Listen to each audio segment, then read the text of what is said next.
Salut à tous, bienvenue dans cette vidéo de planification de votre voyage au Japon. Si vous avez cliqué sur cette vidéo, et je vous remercie, c'est que vous vous apprêtez à partir au Japon, à partir en voyage, à donc planifier votre voyage. Et je voulais vous aider grâce à des outils comme Google My Maps, qui est une extension du logiciel que vous connaissez certainement, Google Maps, qui sert à se repérer dans des lieux et dans des pays, villes, etc. Et je pense que cette extension va vraiment pouvoir vous aider à planifier votre voyage, notamment grâce à des points d'intérêt et à une organisation qui a été la mienne pendant mon premier voyage au Japon et que je m'apprête à vous expliquer. En tout cas, j'espère que cette vidéo va vous plaire, j'espère vous aider à trouver quelques astuces. Prenez bien en compte que les conseils que je vais vous donner ne sont pas à appliquer à la lettre, qui peuvent être nuancés et utilisés partiellement. Vous pouvez prendre des idées pour les appliquer à vous-même et pas forcément tout prendre dans sa globalité. Et si vous êtes prêts, on peut y aller. Donc on va se connecter sur le site de Google My Maps. Et on va créer une page publière. Ça se représente comme ça, donc vous pouvez l'organiser de deux manières différentes. En tout cas, moi je vous le conseille comme ça. Soit vous faites différentes catégories, donc avec shopping, restaurant, temple, hôtel, etc. Soit vous organisez ça par jour de la semaine. Donc faites attention, comme Google My Maps se limite à 10 calques, ce que je vous conseille de faire, c'est de faire une semaine par Maps. Par exemple, moi j'ai divisé mon voyage là en 5 semaines, donc à chaque fois avec du 1er au 7, du 8 au 14, etc. Maintenant qu'on a notre map, on va ajouter notre première activité. Par exemple, on va prendre le musée Ghibli à Mitaka, donc on va le chercher. Et là, on va l'ajouter à notre calque. Donc soit vous aurez choisi un jour, soit vous aurez choisi une catégorie. Vous appuyez sur ajouter à la carte. Donc à partir de maintenant, soit vous pouvez changer son icône, soit vous pouvez changer sa couleur, vous pouvez le déplacer d'un jour à un autre. Et c'est vraiment ultra pratique et super intuitif. Et vu qu'on est sur une extension de Google Maps, basculer d'une interface à une autre, c'est vraiment un plaisir. Ce qu'on peut voir ici, par exemple, c'est que si vous avez un hôtel qui est mis quelque part, vous pouvez ajouter vos activités directement aux alentours et voir la distance en basculant sur Google Maps.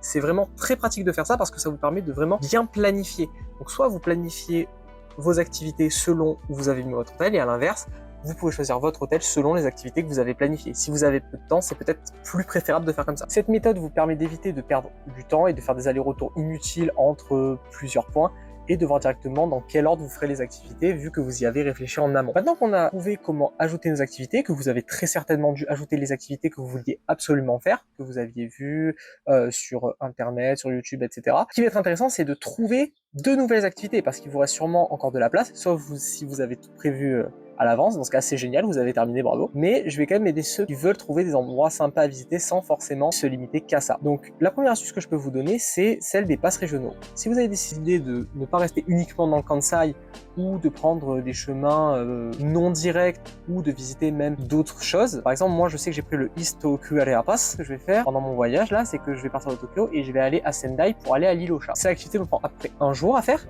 et le pass dure à peu près 5 jours. Donc ce qu'on a décidé de faire, c'est que ok, on va aller jusqu'à Sendai, mais après, sur le chemin du retour, on va s'arrêter dans toutes les petites villes qui sont comprises dans le pass. Et ça nous a permis déjà de découvrir de nouvelles petites villes, de découvrir de nouvelles activités qui n'étaient pas prévues à la base, et ça fait quand même 5 jours d'occupation qui sont remplis. Et ça, c'est vachement cool parce que ça nous permet vraiment de ne pas se limiter uniquement à des choses qu'on ne connaît pas. Ça nous permet de faire des petites recherches de notre côté et de vraiment découvrir le pays autrement. Vous avez également la balade virtuelle qui peut être très bonne. La balade virtuelle, c'est pour moi le moyen de trouver le plus de choses un peu deep. Par deep, j'entends les choses qu'on voit pas sur Instagram, sur les vidéos YouTube, des choses comme ça. Mais pas que. Ce que je vais faire, c'est que je vais zoomer sur ma map et me balader comme ça. Donc me balader dans le vide, appuyer au hasard sur des environnements, sur des activités qui me sont proposées et ça va me donner des idées. Par exemple, comme ça, j'ai pu trouver une forêt des bambous vers Tokyo qui a que 500 avis, me semble. Quand on compare à celle d'Osaka, c'est quand même pas mal puisque celle d'Osaka, on a plus de 5000 et à cause du phénomène du surtourisme, c'est un peu invivable d'aller là-bas. Enfin, c'est pas que c'est invivable, c'est juste que on perd un peu de magie et l'envie de se balader puisqu'on voit énormément de monde y aller. Donc, je vous donnerai des nouvelles de cet endroit-là, mais cet endroit, je l'ai trouvé vraiment me baladant au hasard. Je sais que ça peut paraître extrêmement long et chiant, et que tout le monde n'a pas forcément le temps, mais si vous voulez trouver des endroits un peu deep, franchement, c'est le bon truc à tester. Voilà, vous n'êtes pas obligé de faire que votre voyage comme ça, mais c'est le truc à tester. Tout ce que je vous donne là, de toute façon, c'est des idées que vous pouvez appliquer ou non et qui vous permettent de trouver des voyages qui vous ressembleraient peut-être un peu plus et qui seraient peut-être un peu plus personnels. Vous pouvez également vous servir de YouTube, des blogs ou d'autres choses, parce que ce sont quand même de bons moyens de trouver des idées. Par exemple, les réels Instagram, je sais que ça m'a permis de trouver beaucoup d'endroits qu'on va faire cette année. Par exemple, ma copine, en scrollant sur Instagram, il me semble, une une influenceuse qui parlait de beauté. Cette dernière, elle a parlé d'un endroit à Tokyo où on pouvait faire son propre parfum. Et du coup, on l'a ajouté à notre planning parce que ça nous semblait atypique et qu'on l'avait vu nulle part ailleurs. Donc ça aussi, c'est un bon moyen de voir les choses. Pareil, vous avez les guides, je parle de TEF par exemple, qui met tous les ans son guide à jour et qui peut vous faire découvrir des endroits vraiment cool, même si vous les connaissiez pas, même s'ils sont un peu touristiques. Je vous invite à y aller parce que c'est quand même des endroits qui ont fait la renommée du Japon et qui sont quand même des piliers d'une certaine manière de la culture là-bas. Donc c'est tout de même intéressant d'aller dans ces endroits, surtout si c'est votre premier voyage et même si vous n'avez pas forcément le temps de tout faire. Certains endroits touristiques valent le coup d'être faits, je les ai fait aussi, et je ne regrette absolument pas de les avoir faits. Essayez d'y aller peut-être un peu tôt, mais dans tous les cas, je vous ferai une vidéo là-dessus, et je reviendrai sur ces points plus tard. Maintenant, je vais vous donner un dernier conseil qui est un peu aux antipodes de tout ce que je vous ai dit avant, c'est le fait de ne pas du tout planifier votre voyage. Qu'est-ce que j'entends par là? Pas du tout planifier votre voyage, c'est un peu gonflé de dire ça, mais de prévoir des jours où vous avez mis rien du tout. Vous avez rien prévu, vous allez juste vous lever le matin, dire ok, quel quartier j'aimerais faire, quelle ville, est-ce que j'aimerais pas prendre le métro et m'arrêter à une station aléatoire et me balader dans la ville. Ça peut être un très bon moyen d'être un peu aventurier et de découvrir des choses. Moi, c'est pas trop mon délire, il me semble que dans toute la durée de notre séjour, il y a une journée où on fait ça, mais je pense que ça peut être vraiment sympa parce que j'ai déjà marché un peu aléatoirement dans Tokyo. C'était pour aller notamment au vide-grenier, un peu éloigné de la capitale. Et en baladant sur le chemin du retour, j'ai trouvé vraiment plein de trucs sympas à voir et à faire. Donc c'est un truc que je vous conseille. Pas planifier tous vos jours et juste vous balader et profiter d'être sur le pays parce que vous n'êtes pas là que pour vous prendre la tête. Dernier point sur lequel je voulais revenir, c'est le fait de ne pas surcharger votre voyage. En effet, le meilleur moyen d'être frustré, c'est juste de mettre trop de choses et d'essayer de rentrer trop de choses dans une journée.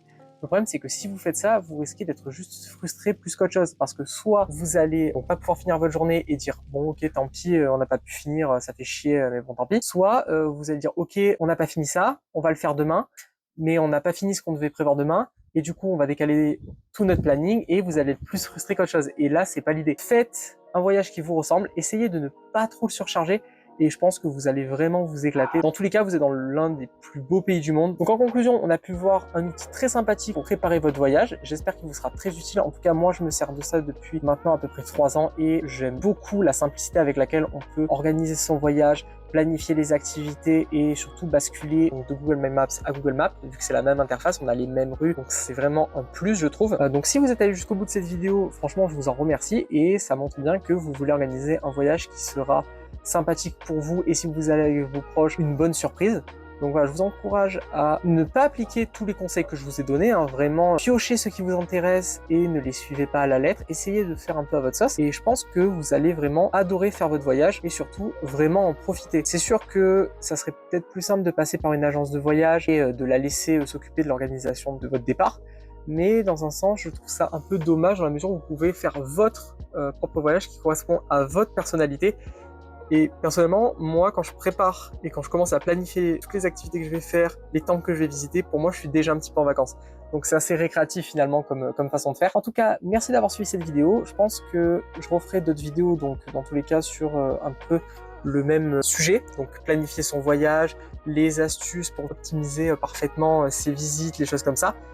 Si ça vous a plu, n'hésitez pas à laisser un like, à laisser des conseils qui pourraient servir à d'autres gens. Je likerai votre commentaire et je le remonterai jusqu'en haut.